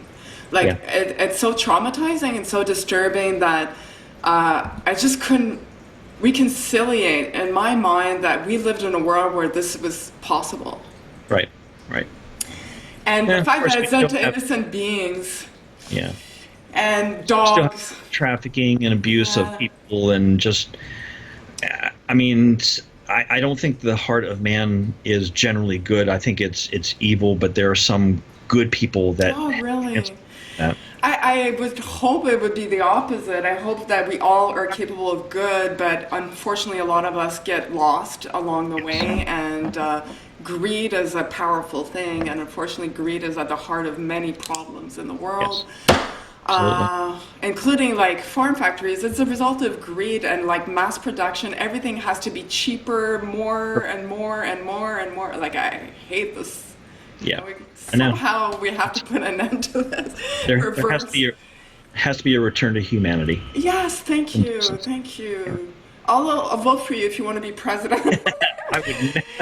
I wouldn't. But all this to say though, President Trump, we can say whatever we want, but those bills were passed while he was in presidency. So okay, we'll give him some credit. and he's fighting China. Yes, trade wars. Well, he's one of those presidents that's not afraid to speak his mind, and he's got some balls. He does. He does. Needs someone that. And we are winning over China. China has taken advantage of us and screwed us over Yes, thank every you. country on trade, Yes. and they use unfair financial practices of you know, making things low cost. I Yes. mean, they use slave labor to make things. Exactly. You know, what kind of they have got to be the most evil country that's ever lived Yes. Yeah. in the history of the world. And they take advantage of their people, and you know, I'm sure the people don't want to be that way or live that way, but when you have this culture of Yeah. communism, This is the way it is. Like, yeah. And so when I was over in Korea, we got the dogs and we socialized them and worked with them, but we also got to go to the place that was the dog farm. oh, And you wouldn't know it now because it was changed and everything was broken down, but they still had, I think, a kennel or a cage that was still there with one of the chains that the dog was tied to. And the grossness of it is there was a machine called a defurring machine. I don't know if you've heard of that. yeah. I You heard about put an it. animal in it and it spins and rips the fur out of it. Is And the animal this alive? sometimes. This is actually one of the Oh my fingers God. of the defurring machine. And you And got that back as a reminder as a reminder of how horrible it is and why you're doing this. and why I'm doing it. And I will never stop, and so many people will never stop. And it's one of the horrible things is, like we were talking about, your government doesn't want to do anything. It's a horrible subject, so people don't want to see it. Yeah. Even animal advocates. So a lot of people post, and some of the videos are horrible. Some of them aren't. I guess after seeing some of the really horrible stuff, you know, the dog tied with his legs tied behind Yes, is horrible enough. remember that. Yeah. But I think some people get so upset at us posting the image, they get more upset about that than actually the torture. Yeah. So they ignore it, or they block you or unfriend you because they don't want to see that. Yeah. So that's one less person that would get involved. Thank you for speaking about this, because that's a topic I really want to highlight, because me, like, I became an animal activist because of this cause. Like, I love animals. I became vegan a long time ago, before it was ever trendy. Like, Right. I'm sorry guys, like, Yeah. you don't know. Like, I became a vegan when no one was vegan, and I come from a small town, so it was like I was probably the only vegan. But I love all animals. I think all animals deserve respect, love, and, you know, unconditional love, and should never be abused. They're the purest beings on earth. Like, let's be honest. They have no hidden agenda. They do not manipulate. They are just living beings. They're pure creatures. They are capable of the most amazing love Yes. that we as humans are probably not capable of. Correct. So with that being said, I guess the torture aspect of the dog cat meat trade really ignited a fire in me, and it made me more aware of all animal abuse. And I decided I want to be a voice for these animals, because not enough is being done. Right. And because I went on this bandwagon of being an animal activist, a lot of my friends, I feel like they exclude me from certain outings or something. They're like, oh, we're going to a restaurant that eats meat, like, where there's meat being served, so she won't want to be there. So they just exclude you. It's like, okay, they don't want to hear about it, because often the topic, like, I will mention, maybe I try to be careful with certain people because I don't want to upset them. But the fact remains that this is one of my greatest cause, like it of course I'm like, I don't know how to say, I'm animated by it, by this thirst Passion. and this hunger and this passion to try to put an end to animal cruelty. And so, of course, a lot of people, like you said, they will stop being friends, they'll leave your group. Okay, so I started a group on Facebook when I discovered this in May 2018. It's called Montreal Stop Yulin. I guess a lot of people know. Yes. But I've been trying to grow this group, and I wanted more vegans. I said, like, why don't vegans be part of this? Like, if you love animals, you should be fighting this dog cat meat trade as along everyone else. But I found out there was a lot of divide. Like, somehow vegans were like, well, why are you upset that the dog being slaughtered when there are cows being slaughtered everywhere in the world? I mean, why is this getting you upset when you should be upset at farm animals, like being abused? And I understand it to a degree, but at the same time, I'm like, if you love animals, you'd be happy that any animal is being rescued from a horrendous situation. Right, I know. Thank you. Like, I don't know, it crazy. seems hard to understand, And so I was trying to invite more vegans, and, like some people post graphic images, and I tried to make it a rule in my group that, okay, please try not to post graphic images for the sake of it. Like if it's just for shock value, try not to do that because, Right. Most of us at this point have seen it, so we don't need to be overly exposed to it. It's very damaging psychologically to see that day in, day out. So I don't want my group to be a place where, I might see another horrible picture. I want it to be more about strategizing. Right. And if the graphic image accompanies a call to action, a petition to be signed, or a letter campaign to governments in South Korea, for example, then great, okay, that has a purpose. At least we're not just watching horrible cruelty for no reason, Right. So that's important. You have to kind of balance it out because you will burn out. Like if you keep watching this, it's gonna scar you. And if you have no outlet for this anger that you're feeling, you're gonna have a problem. You're gonna burn out, and I want to be there in 40 years from now. I want to continue the fight. I want to be strong enough mentally, psychologically, everything to be able to be there for those dogs, to be an effective voice for those dogs and cats and all animals. So it's important that we weigh the balance. Like, is it worth to post a picture like that? Is it going to do anything good? Is positive going to come out of it? At this point, and over here, we've seen them. So yeah, I try not to post any graphic things. I still try to raise awareness. Yes. I personally have stopped watching them. Oh yeah. Just because it hurts so badly. Exactly. And to the vegans, I mean, a lot of the people that are fighting this and working hard are vegans. Yes. I'm not vegan yet. I'm getting better. And one of my employees who we did a Christmas gift exchange, because before I used to like beef jerky, things like that. Yeah. And so he got me a gift for Christmas, and it said jerky. I'm like, I don't eat red meat, but he got me this. Oh, Paulette vegan jerky. Yeah, I heard about that. Oh my gosh, it is delicious. I Really? love it. It's oh my good? yes. Okay. Oh yeah. I mean, some of the vegan things are not all good. Not all good. But this is delicious. But A+. the a lot of people who are fighting the dog meat trade also fight factory farm and don't eat meat, that kind of stuff. So I just don't understand why. And I think some of them, all they want to do is argue. They don't really. They may or may not be vegans. Yeah, I know. Good point. They just want to fight somebody. Yeah. And so the only way to deal with people like that is ignore them. Yeah. Or call them out and just ignore them. Okay. If you're not gonna, if you you're think not gonna get through to them. Like some people are just whatever. Exactly. They got problems. Yeah. And but like you were saying, if they truly care about animals, not just about their status as saying they're vegan, they're going to help fight for everybody.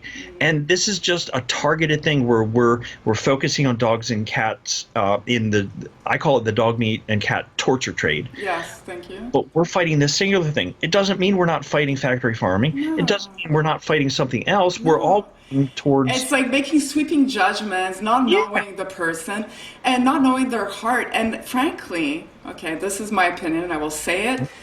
If you approach someone and you shame and blame them, you're taking them further and further away from ever becoming a vegan. Because at that point you become, do I want to be vegan? If this is vegan, I don't want to be an angry, shitty person.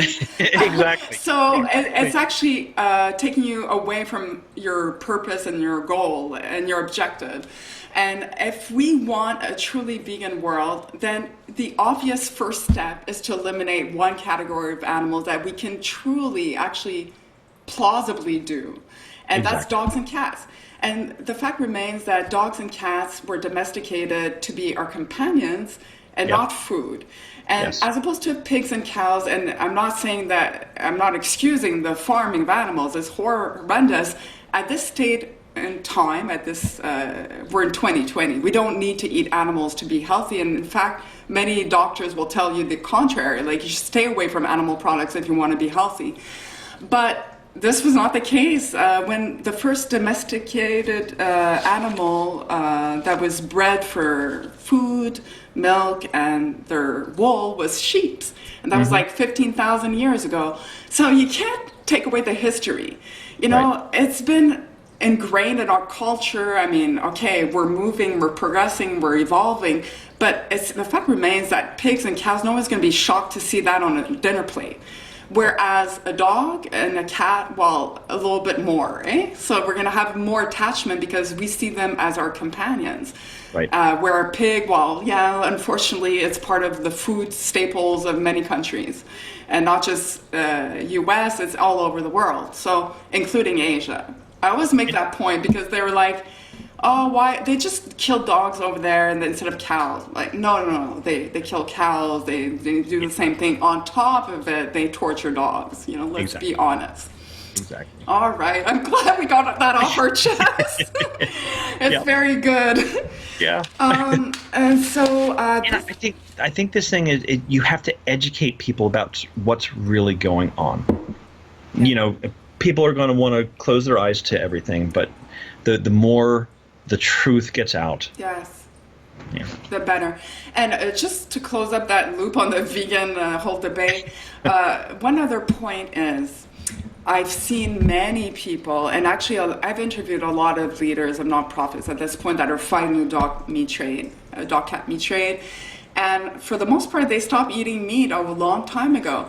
And so if you have a little opening in your heart for dogs and cats and you develop compassion for them and what they endure, don't you think that person has a capability of expanding their circle of compassion to other animals? Yes. If they're approached the right way, if they're educated the right way, if you show them farm factories slaughter footage, I'm sure they're gonna realize, oh yeah, I'm against this too, you know?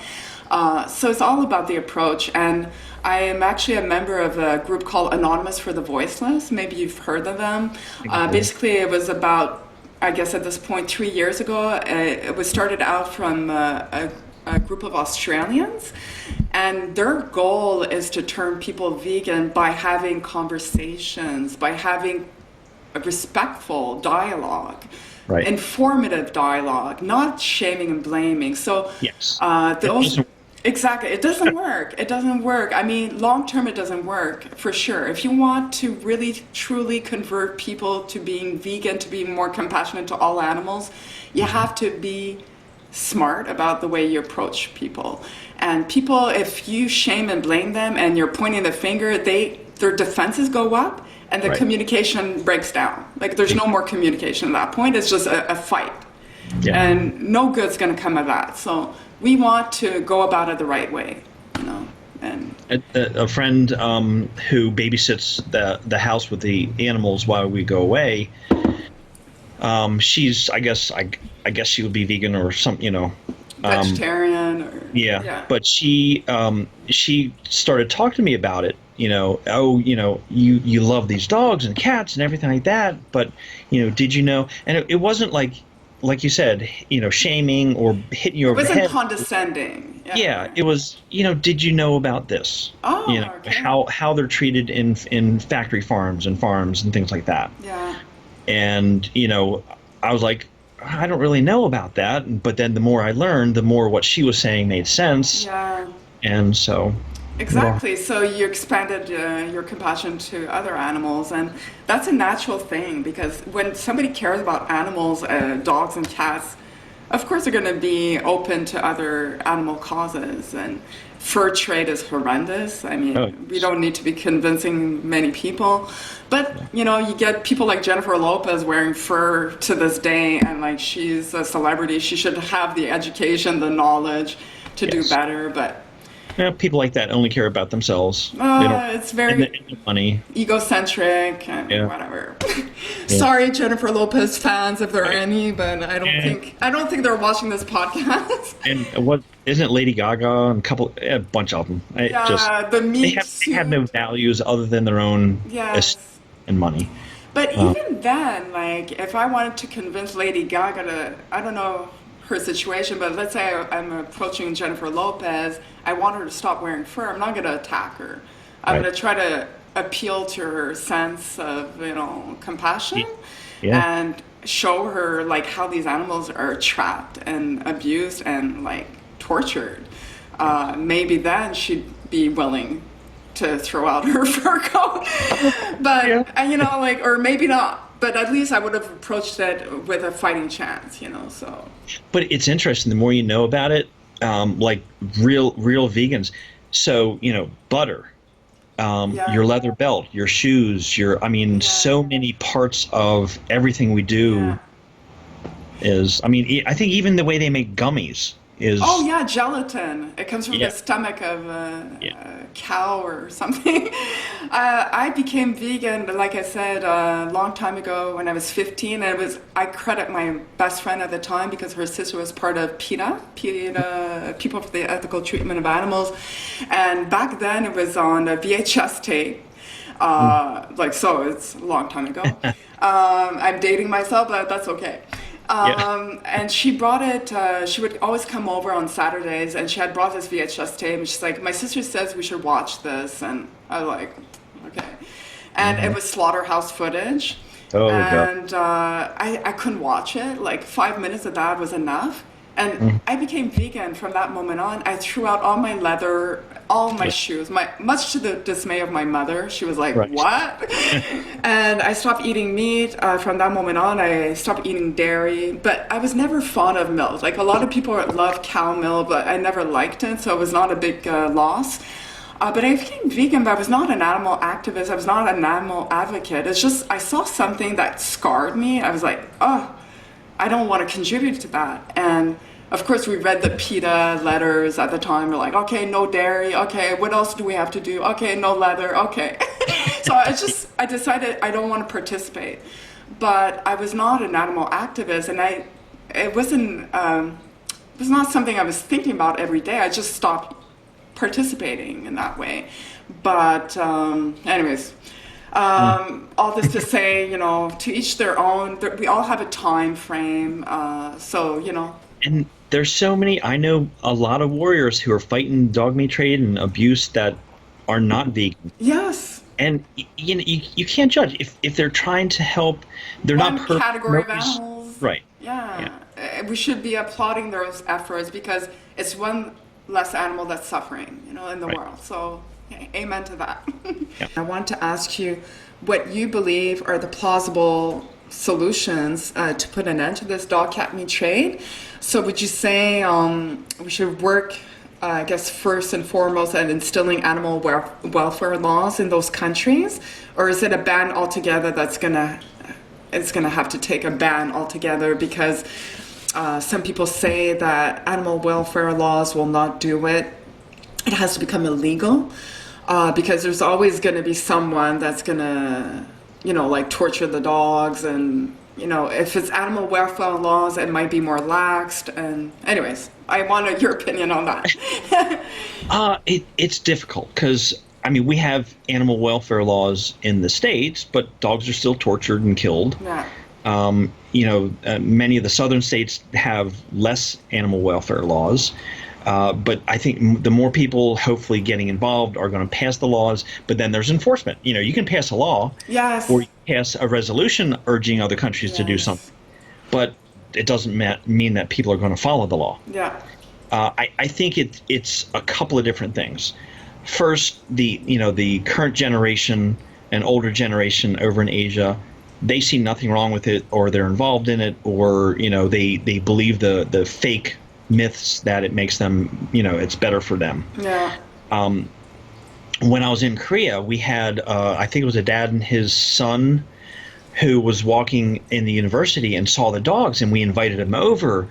And I don't remember if the kid was scared or not, but here's a dog that the culture over there thinks very poorly of, Right. and I think the kid had a good time. It's like, oh, this is a sweet animal. It's like I get to pet it and touch it, and it's happy, and I think part of it is educating people, especially the younger people. Yeah. The younger generation, I don't believe wants it, or there's less of a percentage of the younger generation that is for the dog meat. Yeah. You still have some people who just don't have any value in life and they don't care. Right. But a lot of people over there, there's groups that are fighting this, that are protesting, that are literally putting their lives online trying to stop the trucks and stop them because they get beaten up. They get, hit. It's very risky for them too. Yeah, or they might get arrested because the police are involved, or the police are getting paid off. Yeah. And so they literally put their lives on the line. But they're educating, they're protesting, they're working to get laws passed. So it might be a combination of animal welfare laws and taking dogs and cats off the list of livestock. Right. And then partly is educating the dog farmers, or working with them of here's a different way to make money. Yeah, it's like that's a career reorientation. Exactly. So I think, I have a limited exposure to the reality of everything over there and their mindsets, but from what I've seen, it's education, it's the younger generation, it's getting them a different way to make a living. Right. Because that may be the only way they have or know. From one family to the next, yeah. From generation to generation, that's right. So, and, it's going to take a lot of work, a lot of time, unfortunately. It may be another generation or two of people before it really starts to slow down. Yeah. That's what Nami Kim said, because I've interviewed her for the podcast, and she was like, I think 20 years. She goes, give it 20 years. I think the old generation that consumes the dog meat, and they're the ones keeping it alive, right? They're going to pass away.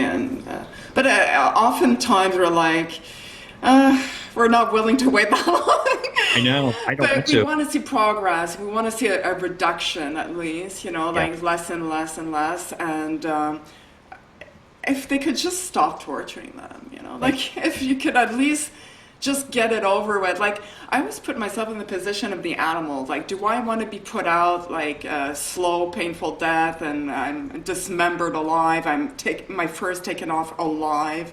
A lot of these dogs, their fur is burnt off alive. It's horrendous. Or do I want to just, like, one bullet to the head, I'm gone? Like, I think I would pick the latter. I think most people would pick the latter. I think it's the torture aspect that we're, like, having a really hard time with, and understandably so. It should not be happening. So for me... the science of it, the cortisol and everything like that. Yeah. If you introduce cortisol to meat, it's going to make it less tasty or less good. So they're living in a twisted fantasy world of believing a myth. Yeah. And if the truth was out there that it doesn't help you, it doesn't make men more virile, and it doesn't help cool you off, and it doesn't give you any health benefits whatsoever. It's all bogus, like if you could just like make them see that. But like you said, I think it's a generational thing. It's like it's hard to teach an old dog new habits, or what's the saying? It's hard to teach an old dog new tricks. Yeah, exactly. So I think like hopefully there'll be more progress to be had. But like you mentioned, I think in South Korea they're categorized as livestock dogs, or I think so. Technically so, but still there's no regulation the way they're slaughtered or bred.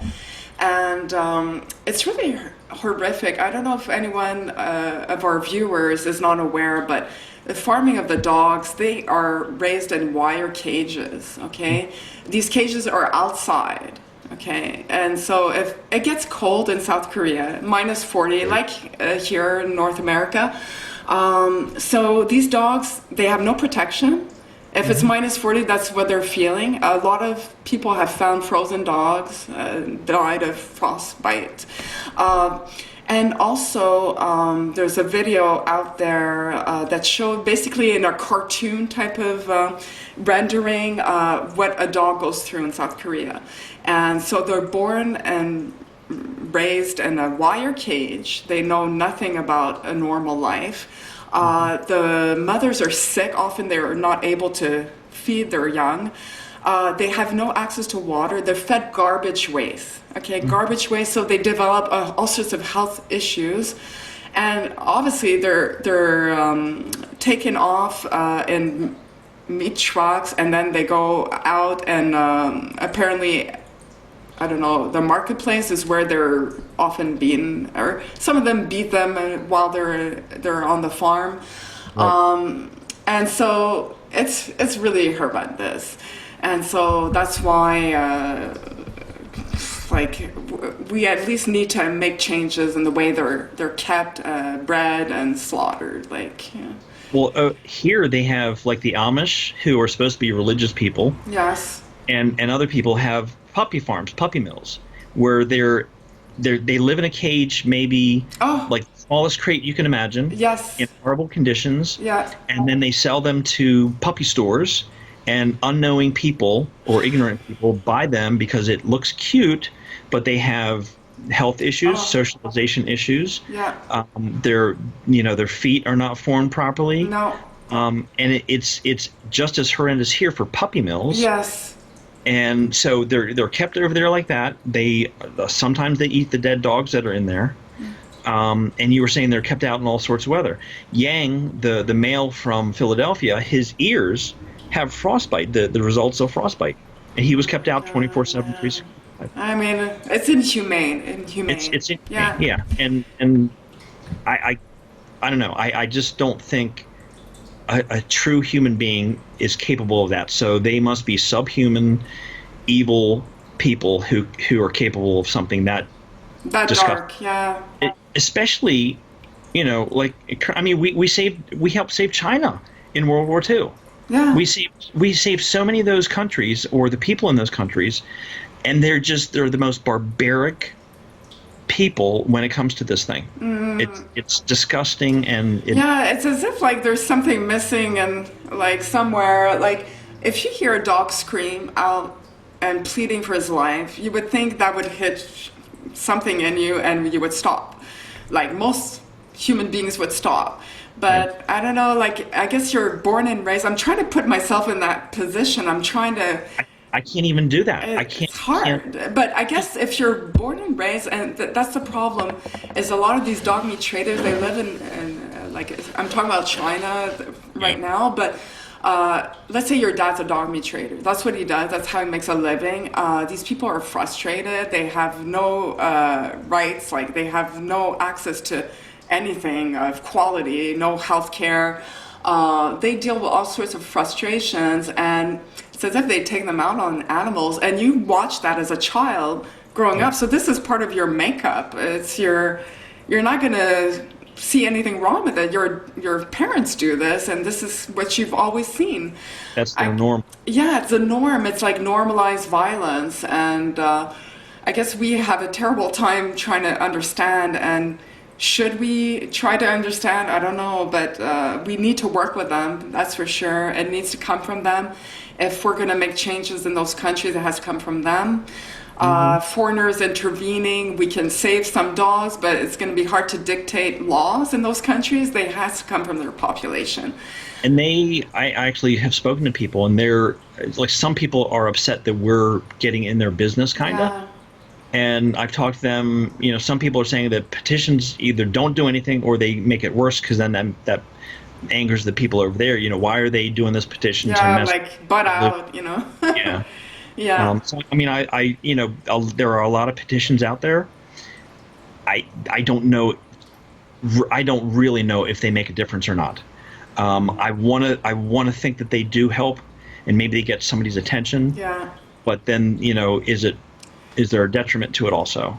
Well, possibly, like you said, the fake petitions certainly, but I think petitions work definitely here in Yeah. this part of the Yes. world. Like the petition to pass this law in the States, Right. HR 6720. I've signed many petitions. I Hmm. often will sign just because, like, okay, it's something I can do quickly. I Right. want to support whoever started the petition. I want to say, yes, I'm against this. Let it be known. I'm adding my voice. But in terms of effectiveness in those countries, probably not. Yeah. So, like I said, what we can do as everyday people here, we can, and we talked about this a little bit, we can volunteer for organizations, we can foster dogs that are coming out from those horrendous conditions. We can adopt, obviously, that would be great. We can donate to the right organizations that are doing Exactly. legitimate work. Correct. There's some who make money off of this too. Yes, and it's a fact that unfortunately some nonprofits are run like businesses for profit, Correct. very much Correct. for profit, and a Yeah. handful of people line their pockets very well with the donations. So that's very shameful. It's a reality. So if you're going to donate to an organization, do your research, ask Right. questions, and I often say, if you're not sure about an organization, you can volunteer because then you can measure your impact. You know, like you definitely know you're contributing in a positive way because, like I said, I've volunteered for HSI Canada. I get to work directly with the dogs. I know I'm making a positive impact. And I'm taking my time away from my personal family. I want to help, and that's something you can definitely do. You can be a flight hero. Yeah. Yeah.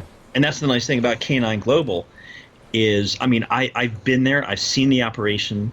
They don't have fancy, buildings or fancy cars or, it's not about the money. Yeah. They put out a lot of money, a time, personal risk of going over there and shutting things down and getting the dogs to someplace, because it takes a lot of money to shut a dog farm down. You have to work on the dog farmer. Yeah. And once you shut it down, you have to demolish it. Then you have to find a place for the dogs to stay, and you have to feed them. Yeah. And John does amazing work. Yes. Where John put that, is at the head of Canine Global Rescue. Yeah. and he's just done so amazing things. I mean, I appreciate his military service. Especially me being in the military. Yes. And he knows how to get things done. Yeah. But the inner strength that it takes to do something like that, when you see the worst of the worst of the worst, Yeah. and work with somebody to either find them something else to do or pressure them of this is illegal, you're doing the wrong thing. Yeah. You need to kind of move on and get these dogs safe or arrange to get the dogs out without paying for them. Yeah. Possible. He puts out a lot of money, but his heart is all for the dogs. And you can kind of, after a while, you can kind of figure that out about somebody, and you can tell if they're about money Who's or genuine, who's not. Yeah. Yeah, for sure. And John and Canine are totally genuine. Yes. And it was amazing working with them because I got a bigger sense of just seeing it on Facebook. Yeah. Of okay, this was a dog farm. This was where dogs were tortured and killed. Yeah. And going to see the dogs and seeing that, like, there were some that were just so happy and friendly. And I think one of the boys, he was a big boy, a big Jindo. He was super friendly, just wanted to play. And I think he was one of the breeding dogs. Oh wow. And then you see the traumatized dogs, and just getting them. It's emotional seeing them, knowing that they're going to be safe, and the two dogs that I brought back and helped with the others. Yes. Just knowing that they've got a chance for a real life of love is just amazing. So I'm totally thankful for that experience, and I can't wait to go back and hopefully bring more dogs. Yes. I mean, in light of the coronavirus that's out there, like you might have to delay I think you were up to go in February or something. Yeah, I didn't think about that. Yeah, but I mean, I applaud you for having the courage because it does take a certain amount of courage to fly out there, and you don't know Not knowing. what you're to expect. You know, like your first trip. And Soy Dog, was that done a long time ago, or it was 2 years ago? I think 2 years ago. And And oh, that was also an amazing experience. So the flight was, oh my gosh, was that so long and brutal? that was not even. And I have bad discs, so sitting Oh, me 30 too.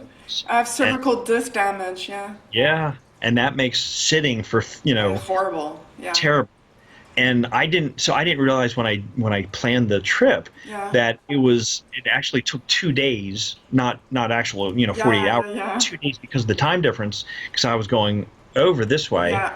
So I lost 2 days, but then I got to volunteer, and they have an amazing facility where they have multiple kennels. They have, I think, 700 dogs and 300 cats, Wow. each in their own, like there were so many dogs in each run. Yeah.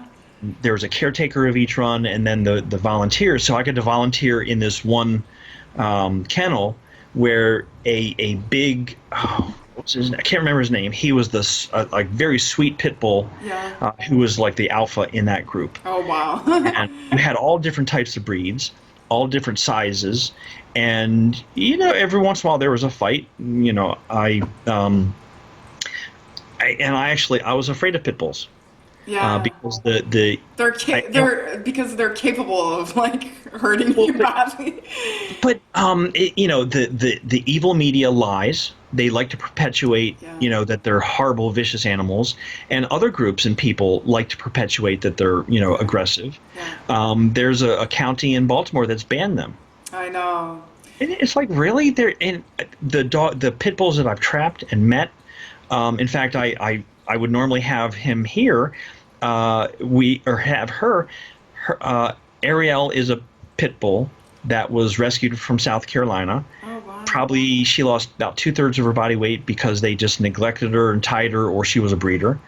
And a rescue got her, and the foster couldn't keep her any longer. So I've been staying at the office with her, Wow. and she's the sweetest girl in the world. I on the pit bull front, I do believe the problem is they were bred and it's a result of man, it's manipulation because of their jawline. They have the physical capability of hurting someone badly, and that's the result of man. And if your owner is beating you and is very aggressive, and he's teaching you to be aggressive with others because you're a guard dog or a dog caught in a dog fighting ring, of course you're going to have aggressive behavior. But it all boils down to the human behind the dog.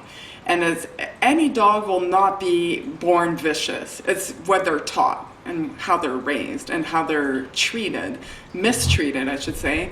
So I do believe it's the physicality. Yes, they have a jawline that can rip into you but that's man's creation. It all boils down to that, and how you treat a dog. You can rehabilitate a pit bull.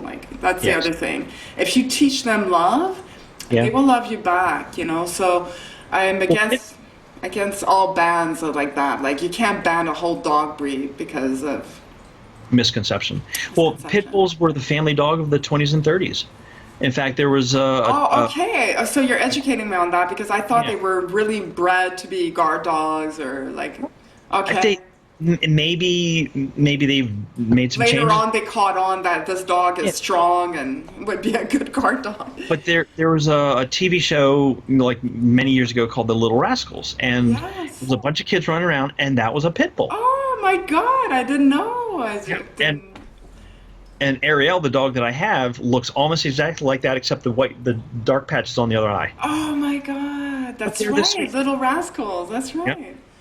And pit bulls that have been rescued, especially the evil scumbag Michael Vick, who got away with murder. Oh. Because he's NFL and he literally got away with He murdering. got away with it. He plead deal. He did a plea because he was with the NFL and is $1 million moneymaker. And he did just as bad as the the dog torturers over in China. Yeah. He did horrible things, Well, and he was having a dog fight, like oh yeah, dog yeah. fighting ring. Yeah. I mean, he's pure evil in his heart, It's and disgusting. I think he has a dog now or something like that. But so he's still being praised, and he's being. I think he's got awards or something like that, and they're still, he's like on the media or something like that, and he should be in jail still. Yes, of course. And you should never be allowed near an animal. Never. Ever, ever, ever, ever. Ever. But They have stuff here, and it's heartbreaking. It's But pit bulls disheartening. are sweet dogs, and even dogs rescued from his ring Yeah. are sweet, lovable dogs. They don't want to fight. They were forced to fight, but they don't want to fight. And my friend Rivo, one of his dogs is Golo, who is a pit bull, and he attacks everybody with kisses and hugs and stuff. There's not one vicious bone in his body. He's the sweetest boy ever. Oh, I believe you. So yeah, stop the misconceptions and Yeah. oh my God, you just highlighted. It reminded me of that situation because I signed all these petitions, like put him in jail. This guy is horrible, but it's like we glorify people with money and Yeah. power. Anything's excusable, right? So when you have money and power, it's Exactly. disgusting. All right, so I guess. So I guess real quick for Soy Dog is so that the Sweet Pity was the alpha, but we got to walk the dogs and socialize them. It was very well run, very well organized. And you got to see everything in action. They gave you training on what to expect and everything like that. They did an amazing job at sterilizing the wild dog population, Yes. bringing it down because I think there were hundreds of thousands of Oh, wild it's dogs. crazy.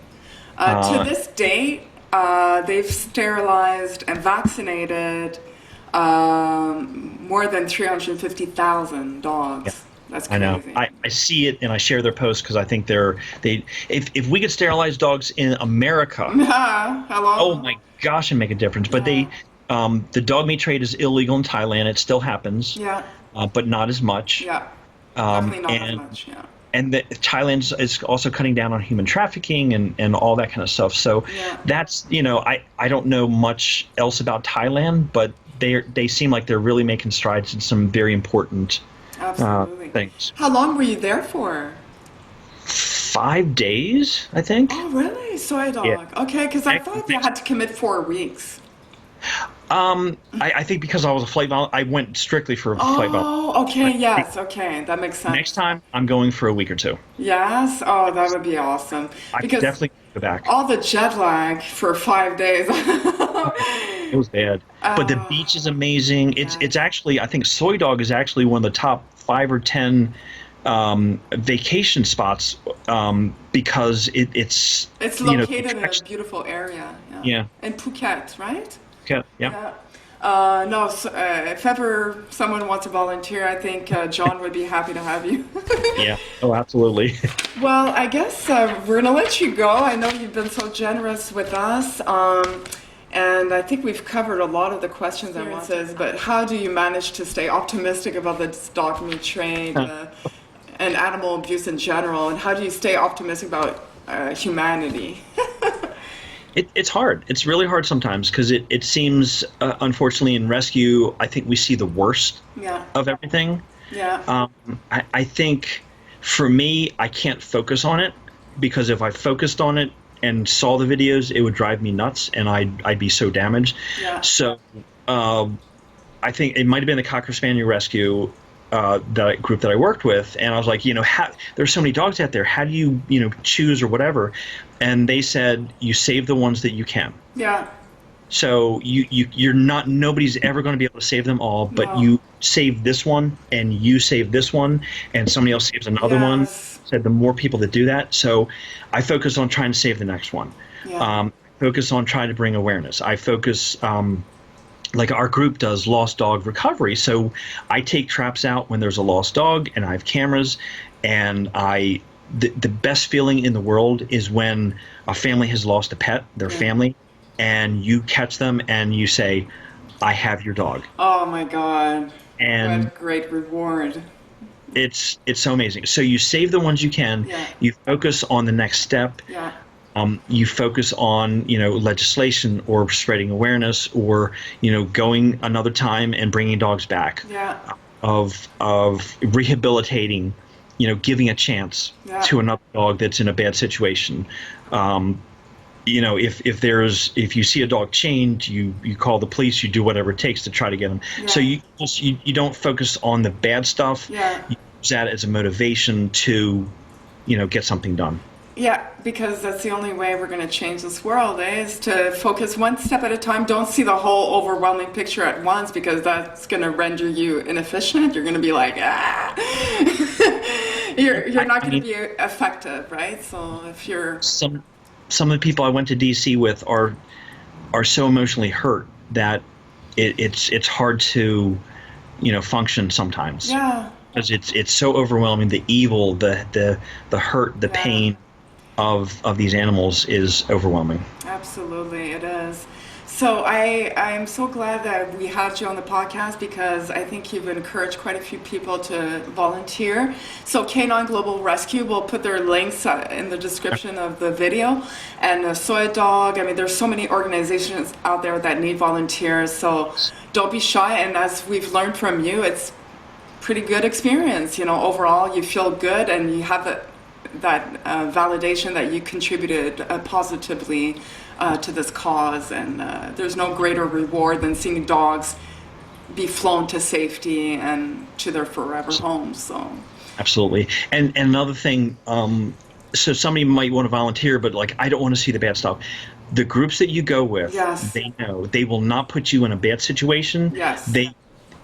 Some people can handle that and kind of section it off. Yeah. But they're not going to put you in a situation where you're going to see the torture, or you're going to see the bad stuff. Yeah. So they're not going to put you in a bad situation.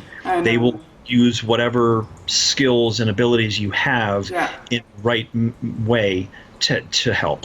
Absolutely, that's important, because myself, when I heard about these opportunities, I was like, I should volunteer, but I'm very sensitive, so I know I cannot see that, but they will shield you from that, so absolutely. You can focus on what we can do. Is you can help a dog, you can make him feel better, you can socialize him and fly him back. Go to vacation, go to Korea, go to Soi Dog, and just bring a dog back, bring 2 dogs. There's no excuse. If you're going on vacation to one of these countries, definitely try to call them up, whatever organization is in that country, and volunteer as a flight hero. Flight hero is the right word. Exactly. Thank you. Well, when somebody posted we need more FVs, I'm like, what's an FV? And they call it flight volunteer. Oh, yeah. But I like flight hero. Yeah, because we are heroes in our own way. Right? Glad we had you, Bob, and your experiences are enriching, and it won't be the last podcast we probably do with you, so. I would love it. It was a great experience, and nice seeing you in person. Yeah, finally we get a visual. Yeah. Well, I have an idea what you look like from Facebook pictures, but it's a different energy when you're live with someone. So cool. Definitely. Maybe we'll meet at a volunteer on a volunteer trip. So that would be awesome. That would be all right. Take care, Bob. Thanks. All the best. Thank you. Okay. Take care. Bye. Bye-bye.